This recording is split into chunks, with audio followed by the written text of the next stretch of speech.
அலைக்கும் வரஹ்மத்துல்லாஹி வபரகாத்துஹு. பிஸ்மில்லாஹிர் ரஹ்மானிர் ரஹீம். சோதனை ஏற்பட்டால் ஒரு மனிதர் என்ன கூறுவது மிக சிறந்தது? அல்லாஹ் தெளிவுபடுத்தி கூறுவது போன்று, பொறுமையுடையவர்களாகிய அவர்களுக்கு துன்பம் ஏற்படும் பொழுது நிச்சயமாக நாம் அல்லாஹ்வுக்கே உரியவர்கள், நிச்சயமாக நாம் அவனிடமே திரும்பச் செல்வோம் என்று கூறுவார்கள். இத்தகையோர் மீதுதான் அவர்களுடைய இறைவனின் நல்லாசியும் நற்கிருபையும் உண்டாகின்றன. இன்னும் இவர்கள்தாம் நேர்வழியை அடைந்தவர்கள். மேலும் ஹதீஸில் வருகிறது, உம்மு சலமா ரலியல்லாஹு அன்ஹா அவர்கள் கூறியதாவது, ஒரு அடியார் தனக்கு துன்பம் ஏற்படும் போது இன்னா லில்லாஹி வ இன்னா இலைஹி ராஜிஊன், அல்லாஹும் மஹ்ஜுர்னி ஃபி முஸீபதி வ அஹ்லிஃப்லி ஹைரம் மின்ஹா, நிச்சயமாக நாம் அல்லாஹ்வுக்கே உரியவர்கள், நிச்சயமாக நாம் அவனிடமே திரும்பச் செல்வோம்.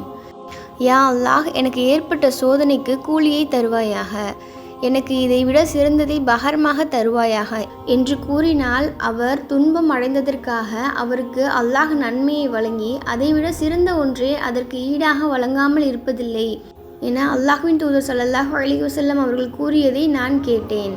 என் முதல் கணவர் அபூ சலமா ரலியல்லாஹு அன்ஹு அவர்கள் இறந்தபோது அல்லாஹ்வின் தூதர் ஸல்லல்லாஹு அலைஹி வஸல்லம் அவர்கள் கட்டளையிட்டதை போன்றே இந்த துஆவை நான் கூறினேன்.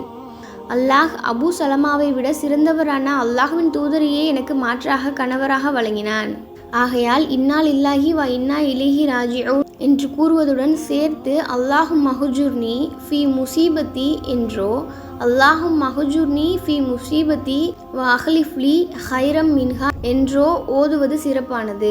இதனுடன் சேர்ந்து யா அல்லாஹ், என்னுடைய காரியங்களை லேசாக்கி வைப்பாயாக, இதற்கு மாற்றதாக இன்னதை தருவாயாக, யா அல்லாஹ், எங்களில் மரணித்தவர்களை மன்னிப்பாயாக, இது போன்ற நல்ல துஆக்கள் செய்யலாம், அதில் தவறில்லை. ஆனால் நபி ஸல்லல்லாஹு அலைஹி வஸல்லம் அவர்கள் கொடுத்த இந்த துஆ எல்லா வகையிலும் போதுமானதாக உள்ளது. அவர்கள் பரிபூர்ண வாக்கியத்தை கொடுத்துள்ளார்கள். அல்லாஹும் மஹ்ஜுர்னி ஃபி முஸீபதி வ அஹ்லிஃப்லி ஹைரம் மின்ஹா.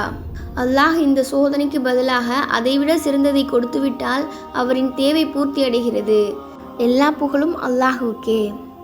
அல்லாஹ் நம் அனைவர்களின் சோதனைகளையும் லேசாக்கி அதற்கு பகரமாக நமக்கு சிறந்ததொன்றை தந்தல் புரிவானாக. ஆமீன்.